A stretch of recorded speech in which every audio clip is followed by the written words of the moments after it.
Welcome to Secrets from the Saddle podcast. I'm Sylvie, your host, fellow cyclist, bike club founder, cycling coach, bike race junkie, just truly super passionate about cycling. My journey with cycling started 20 years ago when I opened a spin studio, started a women's race team, and founded a women's only cycling club called Cycle Fit Chicks. I'm super thrilled to reveal all aspects that make the world of cycling operate. I'm so excited to be able to bring you interesting people from around the world, pro cyclists, recreational cyclists, coaches, event organizers, bike shop owners, everything and everyone you need to know or ever wondered about when it comes to cycling. I know you'll enjoy this episode.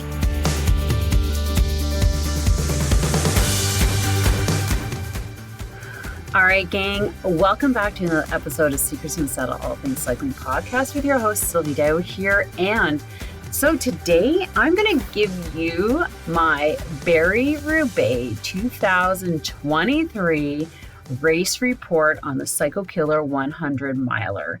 So here's the thing about the 100 miler. So if you want to catch this first, make sure that you follow on YouTube. So if you want to watch this, what I'm going to be doing is I'm going to be putting all my race or my road trip photos in place so you can see all the photos of the road trip with myself and my two girlfriends who went down with me to Hastings, Michigan for the event.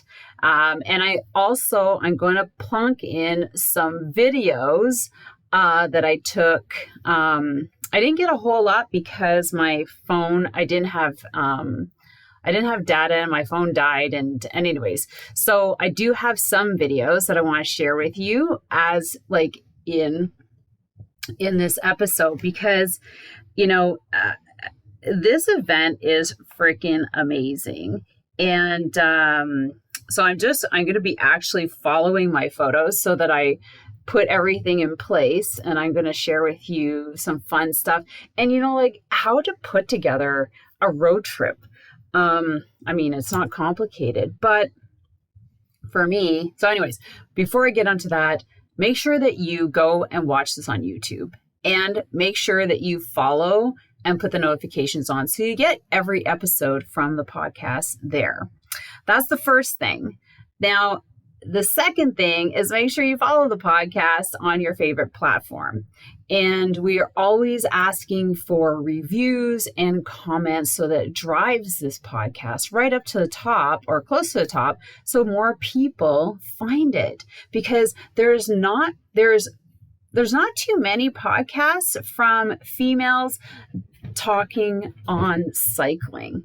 And maybe you've gone out there and you have your favorite podcasters, but they're always talking with the pros. And I really love talking with pros, but with the majority of the population who like and do really great things with cycling. So let's get started into the podcast and about the road trip. So I have a winter training program, and I did this event last year when I started in my podcast doing a race series talking to event organizers.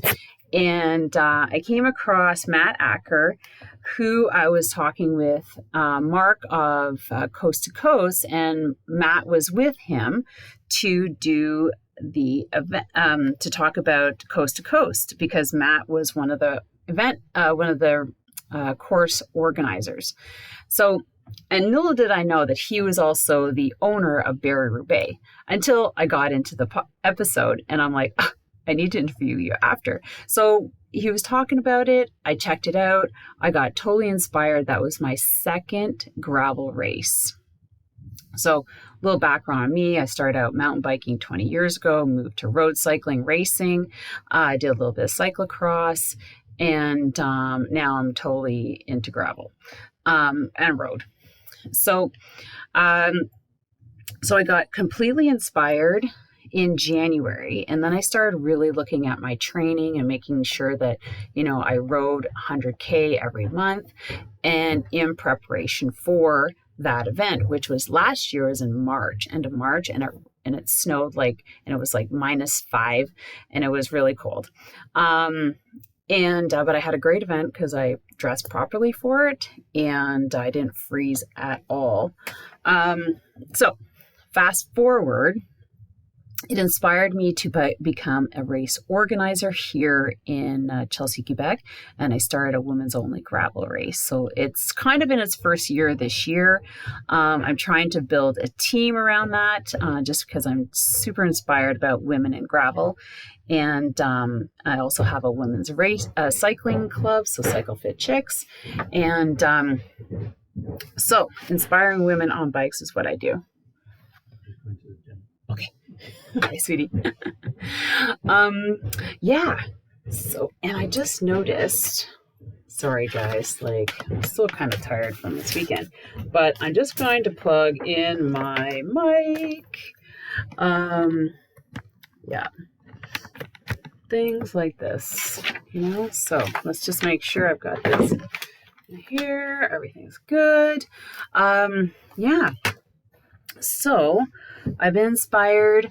I did about 5 gravel events last summer, and I put this on my calendar again. So I have a winter training program, and we had about 20 people in it. And I put it out there to the group. I said, okay, who's going to come with me to Barry-Roubaix this year? I encouraged we had 3 women who jumped on board. 2 were in my program, and 1 was a friend, and she'd been there before. So we all went down, and so we all signed up, and then we got training. And in the process, as you know, if you've listened to my previous episodes, is that I signed up, and I'm participating. I'm not going to be a big contestant for Unbound XL.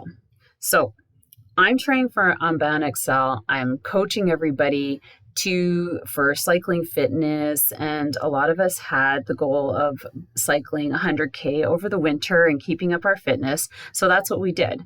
We trained 3 to 5 times a week. We got our weekend long rides in, and then this prompted, to get into an event and to train properly for it. So for me, I was using Barry-Roubaix as a benchmark for Unbound XL. So I signed up for the 100 miler.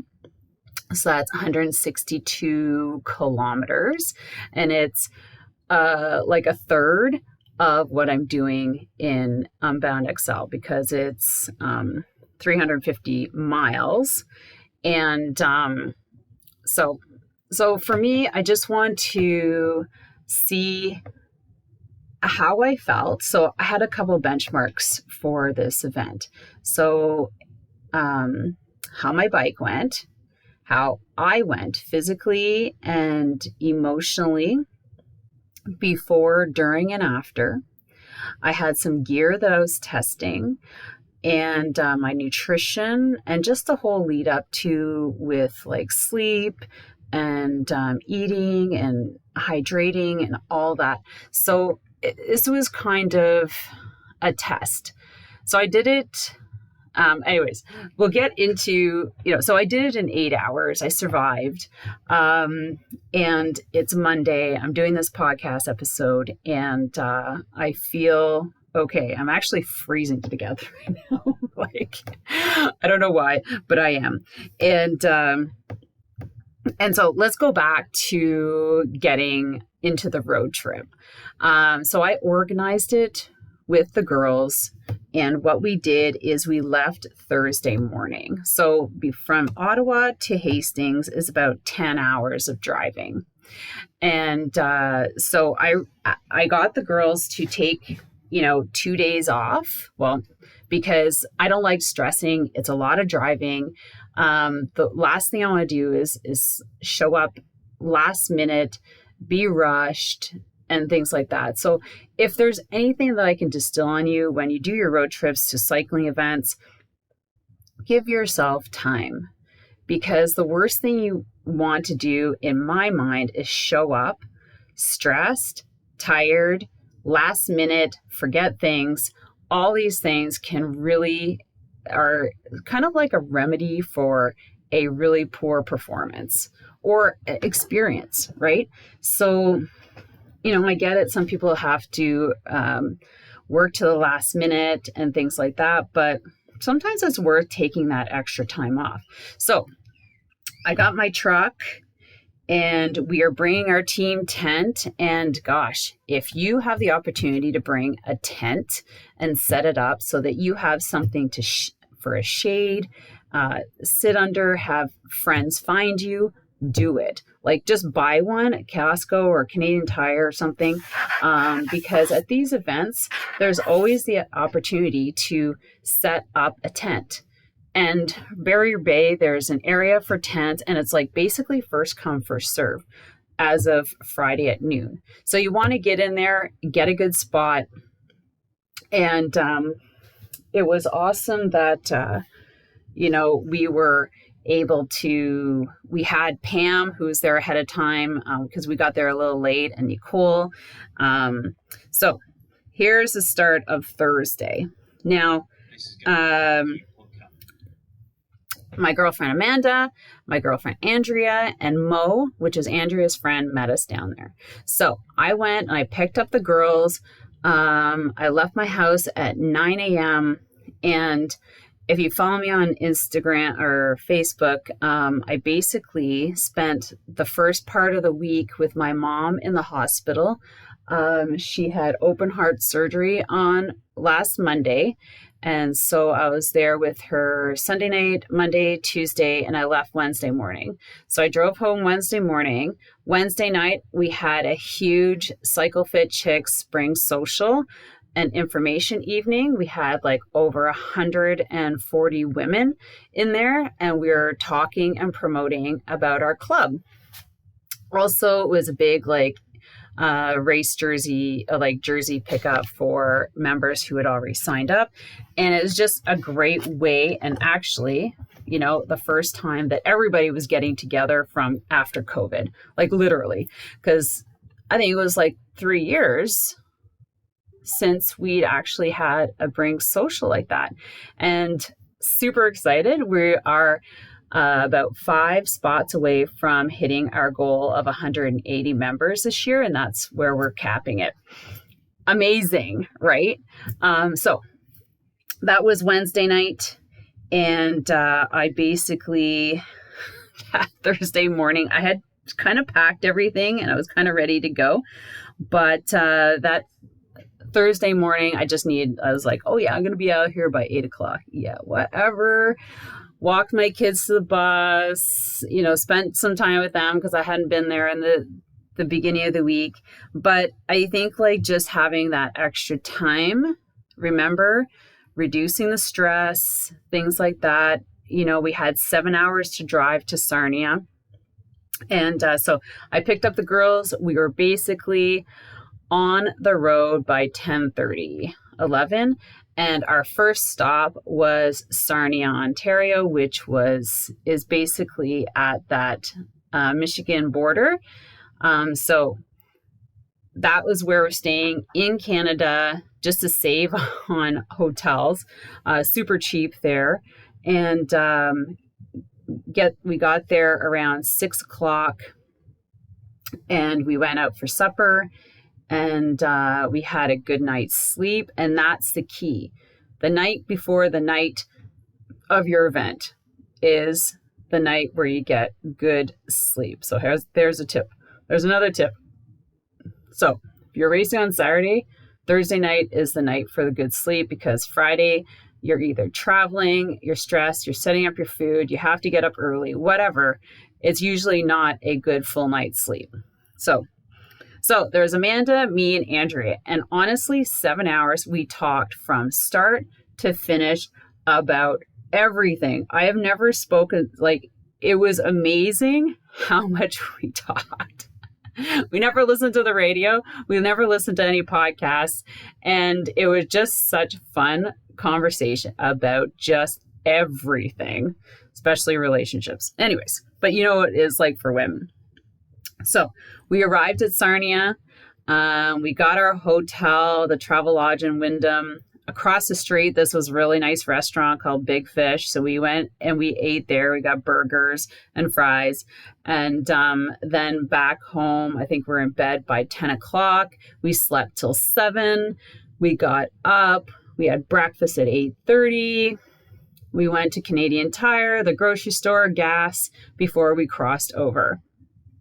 So we did our last minute shopping, and then it was 3 hours from there to Hastings, and that's where our friend Pam Harper, yay!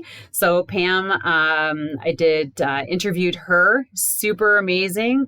I've interviewed her twice. I met her at Barry-Roubaix last year, and she also started up a Facebook page called I Love Gravel Racing. So go follow that. And she also has a point series for prizes.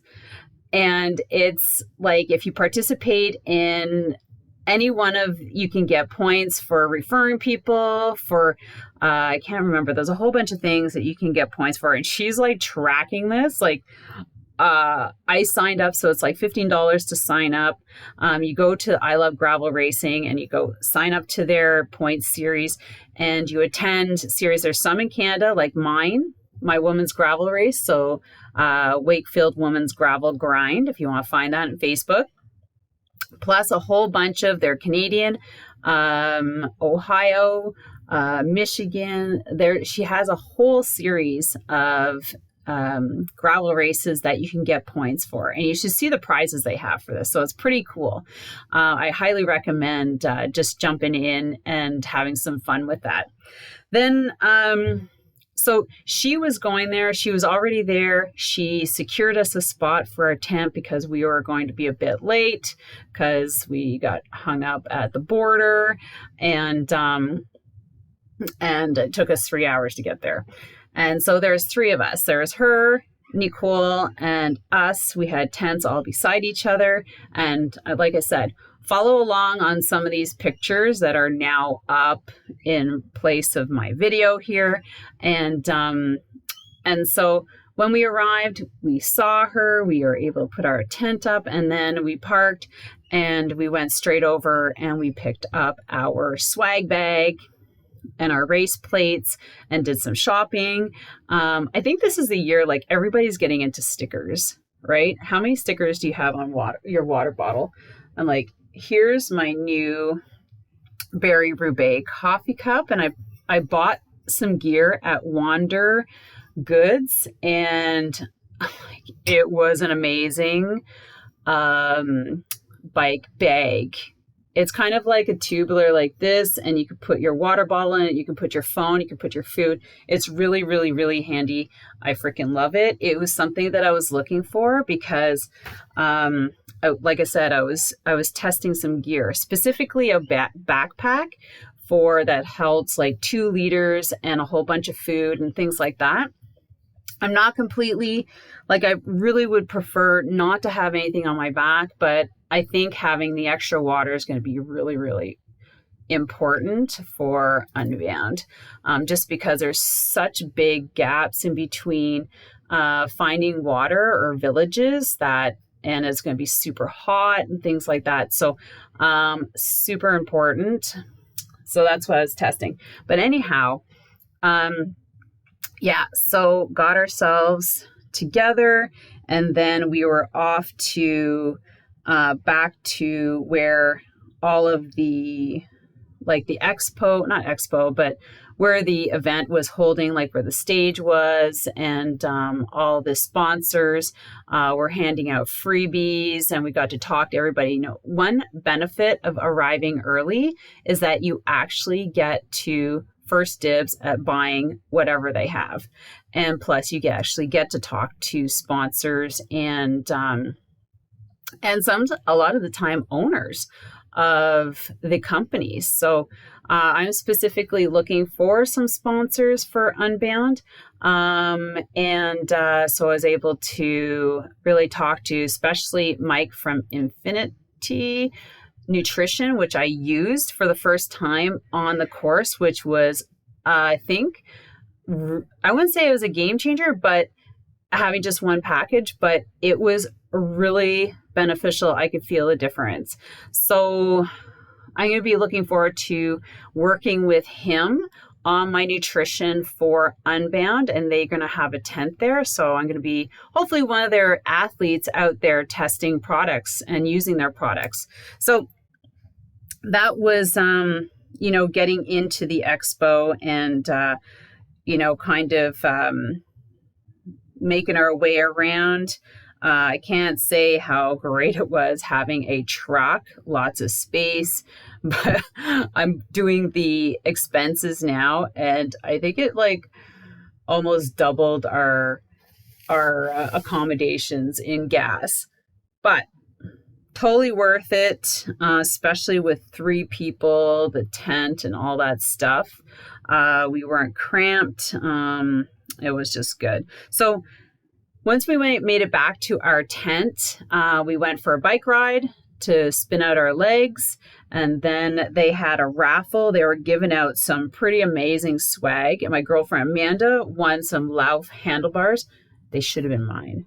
Because I looked at the ticket, it was 1 number off. Then I looked at her and she had the winning ticket. I was like, fuck you. Anyways, so after that, we grabbed some food and we headed back to Welland,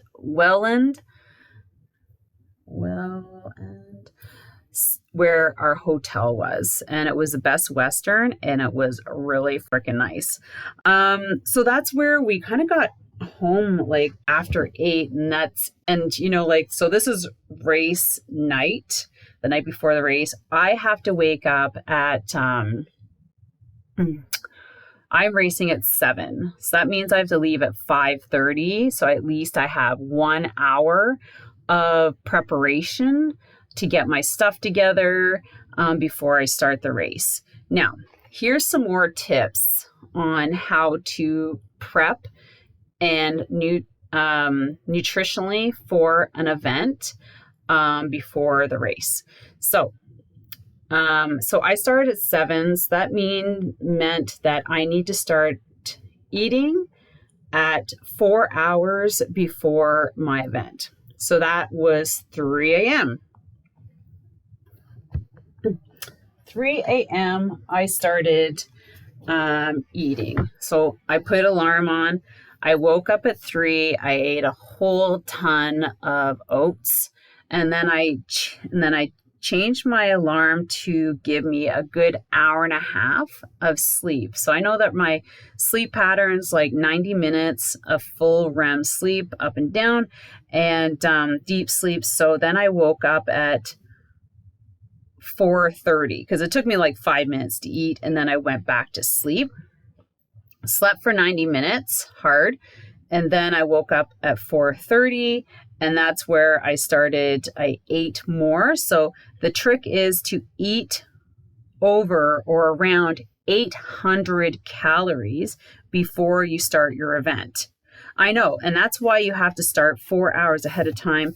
If you don't believe me, go read it in Joe Friel's books on the training Bible, the cycling training Bible, mountain bike training Bible, the triathlon training Bible, and it clearly states in there this is the same kind of routine that he recommends.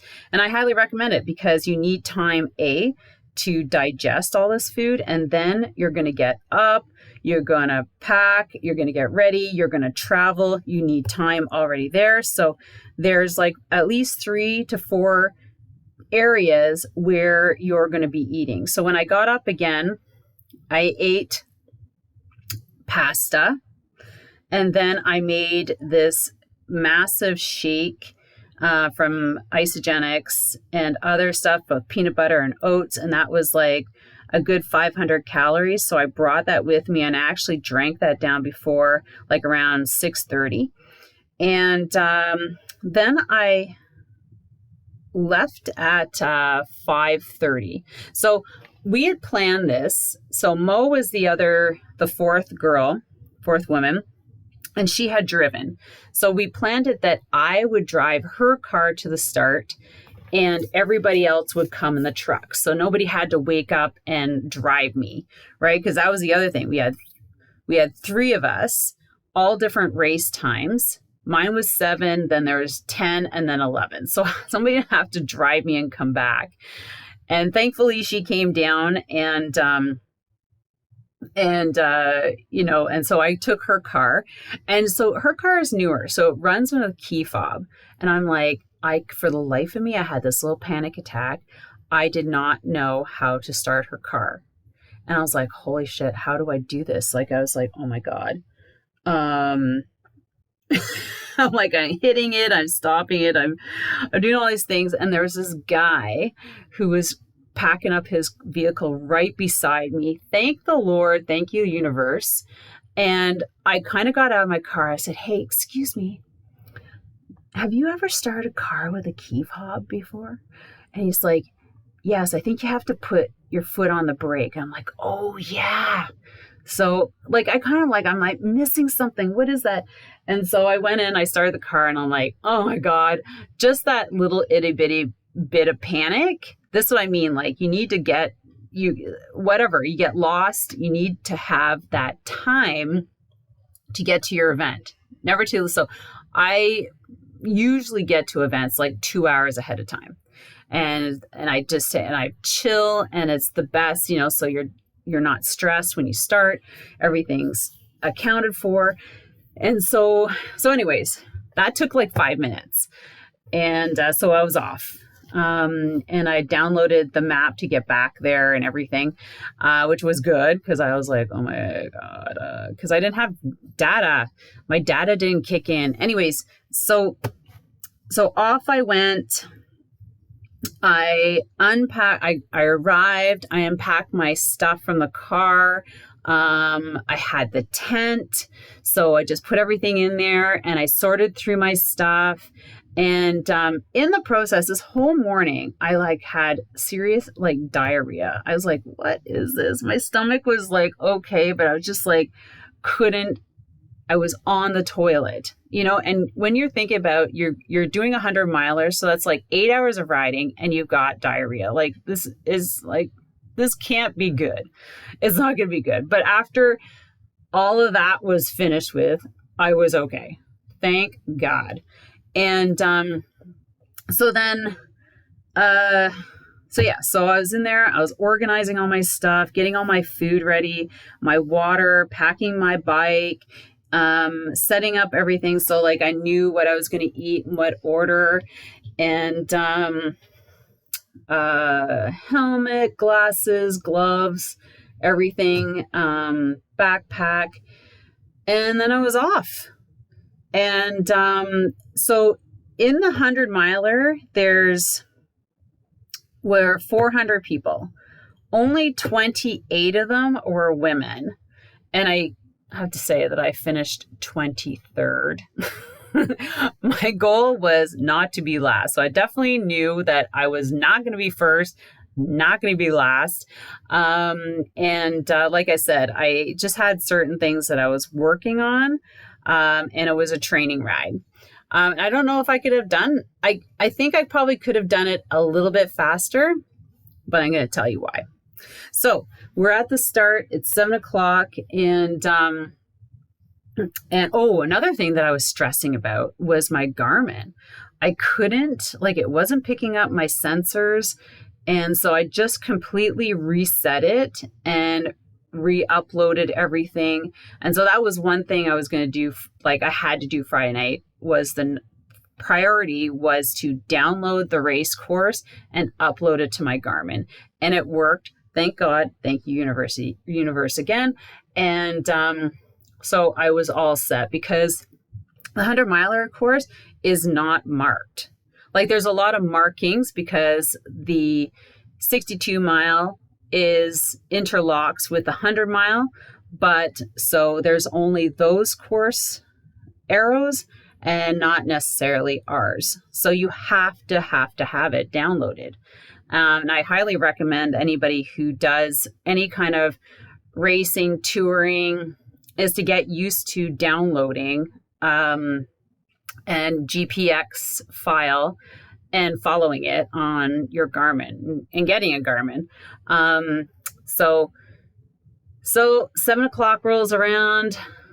I position myself the top quarter, which is where you should always be, like kind of not at the back because you'll always be at the back, but not at the front because you're not, unless like you are super fast and you need to be there and you're not going to bottleneck people who are faster than you, then that's where you should be. But somewhere in the middle so that you'll always have people coming up behind you, or you can fall back and you can ride with people. So at the beginning I was feeling really good. I have to say, I did feel trained. I felt rested. I felt nourished. I didn't have that sense of fatigue, which I was really worried about, just based on like what happened, during the week before, like that week leading up to, like with my mom. I made sure I wasn't overly tired. I got some good night's sleep, and I took care of myself. And so I felt good. I felt strong. My bike had been changed. So I have Montu Copus, and I had changed from a 1x to a 2x. And I'm so fucking glad that I did that because you have 24 gears over 12. And I was changed to a 12 speed. And so if you know anything about Barry-Roubaix, there are certain areas where there's sandy, like, roads. They're in the middle of the bush and there's sand. So the good thing about being kind of in the middle of the pack is that the sides are still rideable, and you could see how people went on the sides, like the leaves were packed down. And I was just thinking about people behind, like way behind, like the 62 miles, that even the sides would be like all choppy, like done. Like unless you had a fat bike, it would not have been rideable. You'd have to like hike a bike. So that felt good. I felt really good. For probably a good half, I was with people, and then I kind of ended up biking a lot by myself. And it's really hard to like bike with people because people don't typically bike together on gravel. It's not like a road where people get it. They know how to draft and, bike together.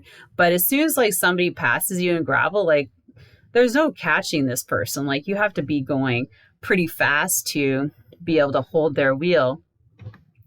And so you just end up riding by yourself unless like you're in with a good peloton that's working at your speed. But then you have to really be careful because there's a lot of these corners are literally 90 degrees and they're sandy and they're gravelly and you could slide out. So apparently in my girlfriend Amanda's course, somebody got hit by a car, and then she had a bit of a pile up at one of those corners. So she didn't actually get to finish her race. Angela, Andrea, and Mo did the 30 miler, so the 50K. And they had Mo placed in third, and Andrea came 8th in her category, which is pretty amazing, girls. Yeah. So at one point, on my Garmin, I was not following the mileage. I was only following like the course. And I think that having bike computers are good, and they're also bad because if you're looking at it and you're going, oh my God, my speed's like this, and I'm like, the minutes are ticking away, and, it doesn't seem like I'm going anywhere. That's where it can be psychologically detrimental to your pace, your mind. So I just had the map. I just looked at my watch every once in a while to see what time it was. And I had no idea really where I was on the course or how far I'd gone or how much I had left until I hit the last aid station that I remember from last year. And I'm like, okay, I think I'd like to know where exactly I am now because I'm like, it has been 5 hours and, how much more do I have to do? And have I hit this one section? And so that's where I took my map out. I had a map and I was like, okay, this is where I am. And I started seeing other 100-milers come in the other direction. So this is where we stemmed off and did like a whole extra section. And then we rejoined to finish up with the 62-mile people. So, and that's where I was like, oh my God. And that's where it got really slow. So I'm like, oh, and I almost got lost because my computer kind of lagged. And I was like, oh my God. And I pulled out my map and I actually took a wrong turn by mistake, but not too far. I turned around, I saw other people. So I backtracked, which was good. And then after that, it's like, okay, now I know it's kind of in the home stretch.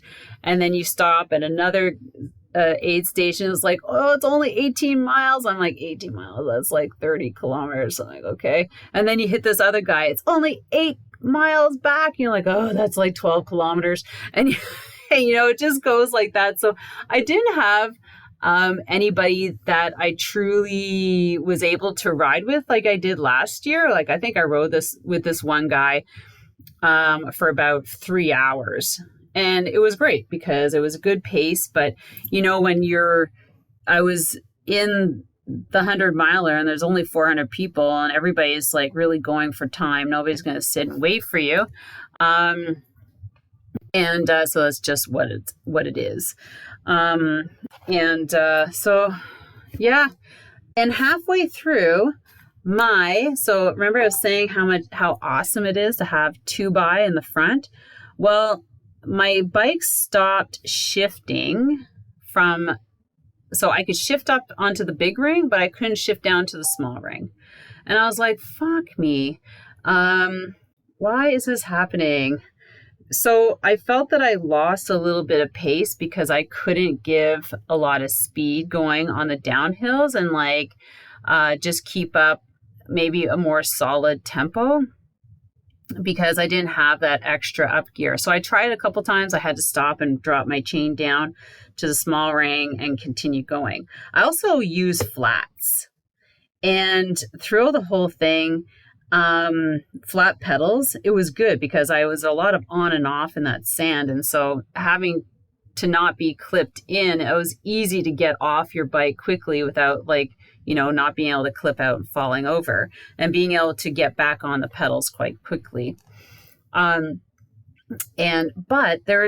I don't know if it's because of my shoes, but my feet were like falling asleep. And these are supposed to be really good pedals, but I think as my shoes, they didn't have a really thick sole. So I'm going to be out there looking for new shoes. And my crotch was like literally on fire.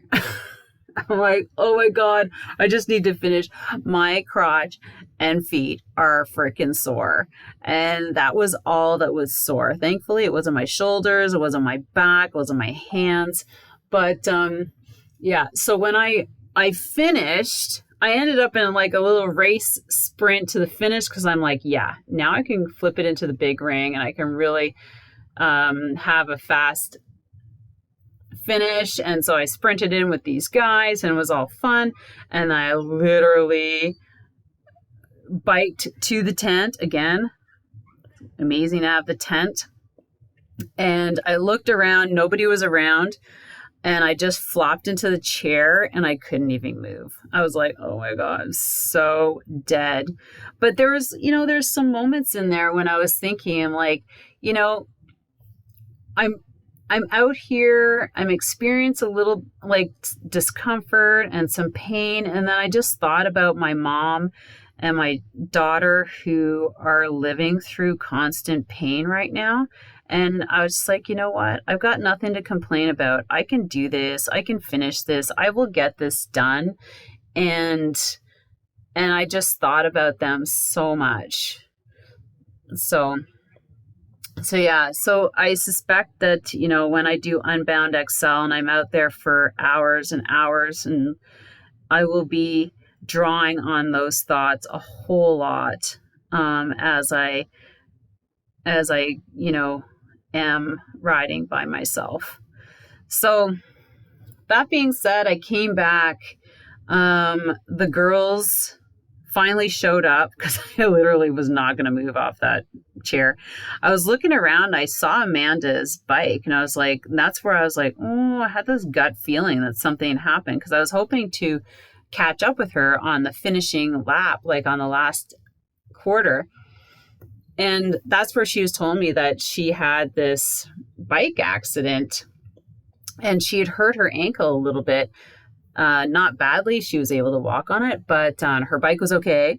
And she wasn't able to finish it, which kind of sucked. So because she put all that training in, and but she was doing a really good average until that point. And they found me. I'm like, here, take a picture of me. I can't get up. And I bumped into John Cockling from Try for Health. He came to the tent. He's like, is this Sylvie? I'm like, yeah. So I was able to give him a big hug, check out this picture. And then, then I'm like, I got to get these shoes off and I got to get these pants off. And, the thing is that I wasn't hungry and I wasn't thirsty, which was, I think, good signs that I had nourished myself, and I hardly drank all of my water. Like, I think I still have like 3/4 of a 2-liter bladder left. I finished one full bottle of the mix that I had, and maybe a full water bottle. And I had a Coke in one water bottle.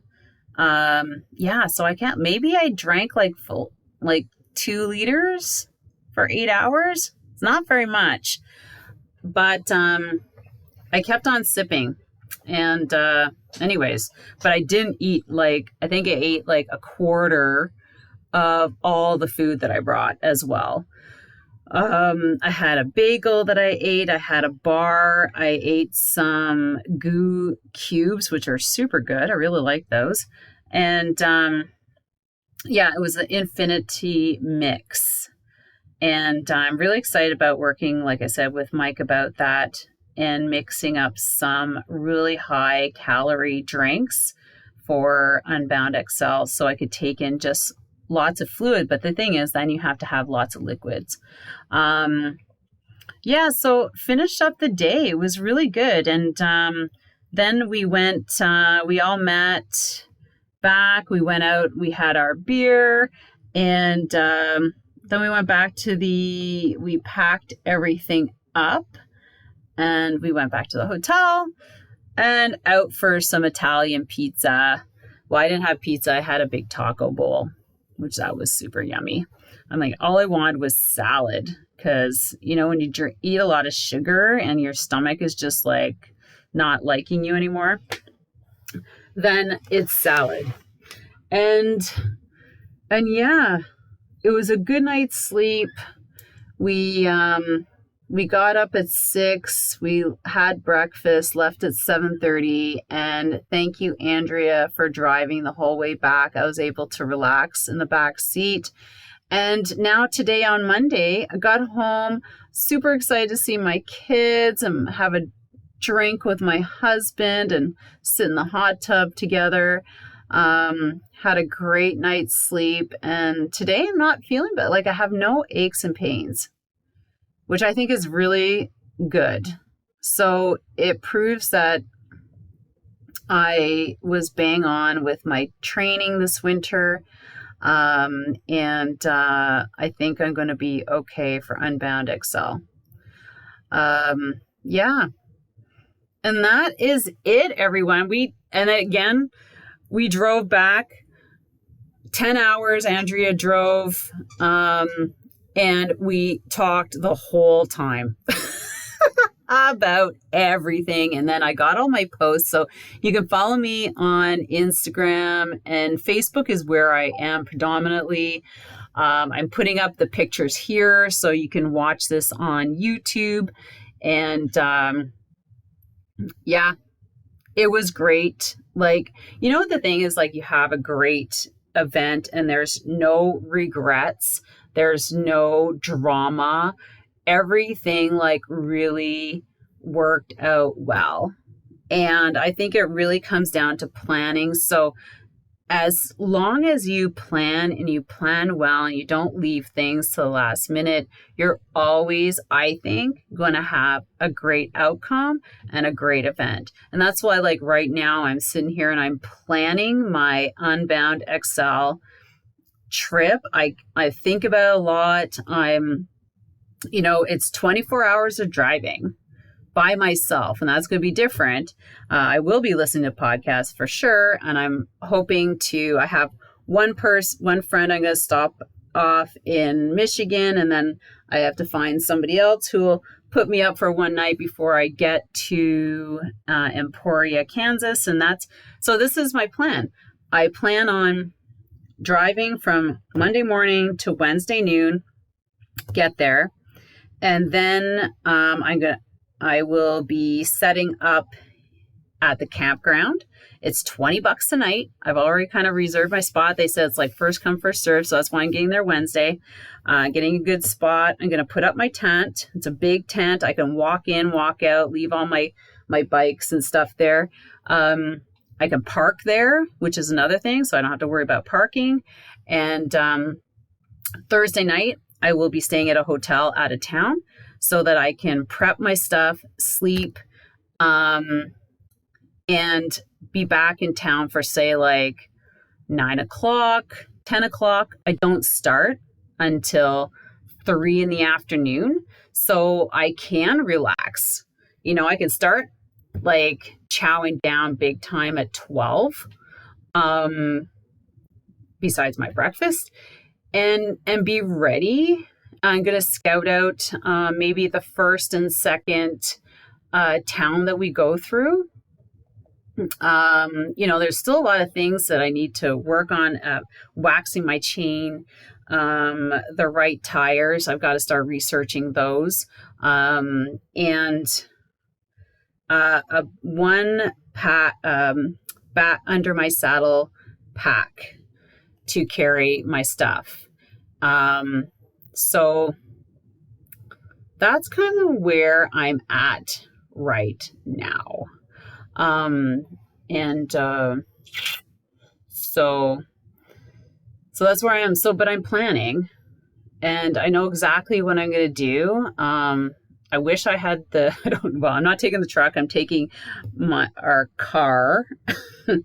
Yum. But I do have to stop in Toronto to drop off my road bike for the event the following weekend, which is a Ride to Conquer Cancer. And if you haven't already pledged and donated money for cancer research, please do so. Go to www.fun-ride.ca and you can donate, because everybody's touched with cancer, and you can actually get a really good tax receipt if you donate over $25. So that's what I'm doing after. I haven't really planned in between, besides the fact that I'm going to rest as much as I can. I have like 3 days. I have to arrive in Toronto by Thursday, so I probably sleep in my car, my tent, and just drive across and land in town there. So yeah, that's the race report. Again, Matt Acker and Jenny, I got to meet Jenny, put on a fabulous event. This is serious stuff. This is a huge event. It's the longest standing and biggest gravel event in the world, I heard, definitely in the United States. And, I do think that they might have some challenges with race starts and having the volume of people out there. I think that's what they're really going to need to think about this year, because, it was hot. And when you start a race at 11 in the morning, that's like the heat of the day. So I don't know. I wouldn't want to be them right now. But needless to say, they put on a great event, and I know they're probably going to make some changes and it's going to be even better. But the thing is about gravel, about events in general, is that you can't do anything that day. Like, you have every year to try something new and then you pivot. And so it's kind of hard, right? It's kind of hard. So I just want to say thank you, Matt. Thank you, Jenny. Thank you to all the volunteers that were out there on the course corners. You guys made it amazing. I wish I had bumped into more girls from the gravel page that, stop by to say hi. But hopefully next year we'll have more because they've got their dates up for the next 8 years. So we could plan, everybody. We can all plan to go. I don't think I'll do the 100-miler again. I think I'll, gravitate down to something shorter and faster. So I can maybe podium my age category because I'm getting old. But in any case, it was great, and it's highly recommended that you put it on your calendar. And they sold out well in advance this year. So when you see it next year, sign up. I know that Matt has a list of events that they organize. Go check it out on their on the Barry-Roubaix page and have yourself an amazing summer of gravel events, right? Sign yourself up for at least one and you'll not regret it. Take your time, explore it, have fun. And I mean, that's what I did the first time and I just loved it. And I'm looking at back, bike packing and all sorts of things. But for me, I'm just saying how can I incorporate my family into this? Because ultimately, I need to stay healthy for me, but I also want to be doing stuff with my family. And I also love gardening and being outside. So when I left, there was so much snow out here. Literally still about 3 feet. And then as I was gone for 3 days, it was 30 degrees every day and there's hardly any snow left. It was crazy how much snow was still here and how much snow is gone. My chickens just love it. Out there foraging, having fun. So there's just a whole lot of things happening that you just want to do, right? And riding your bike is one of them, but there's so many other things. So have yourself an amazing day. I hope you enjoyed this. Hope you took some tips away, and I hope you put it on your calendar. It is just something that I highly endorse as an event moving forward. So find yourself some fun. Sign up for Barry-Roubaix. Bring your friends. I mean, they have 3 events, right? They have 18-mile, 18-mile, 30-mile, 62-mile, and 100. So it's 30K, 50K, 100K, 160K. So there's something for everybody. And they had kids participating. It was just a good time. So with that, make sure you follow their page, follow us on Instagram, specifically follow the podcast on YouTube. And I am also, you can Google me, Sylvie Deo, on YouTube, and I'm putting up my prep videos for Unbound. I'm basically just doing them live and in person. I literally do not have time to edit anything.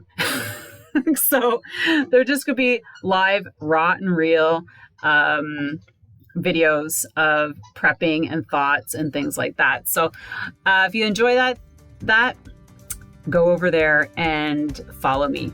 So take care, everybody. Ride your bike. Have an amazing summer. And don't forget to leave some comments. I'd love to know what you're thinking. Bye. Thank you so much for spending this time with me on the Secrets from the Saddle podcast, learning more about sighting people, places, and things that make cycling such an exciting sport. I am so glad you stopped by today. Please leave me a review if you feel so moved to do so. I would love to hear your feedback. And if you could take 1 second to share this episode with someone you think would enjoy it, I would be forever grateful. Also, if you could please leave me a review if you feel so moved by going to iTunes and leaving me an honest thought and an honest comment, telling me what you think, and most importantly, tell me what you'd like to hear more of. It would really help me to bring more great, inspiring cycling stories to you. Until then, have an amazing day, make sure you ride your bike, and don't forget to visit my YouTube channel if you'd like to see the full version of this podcast live.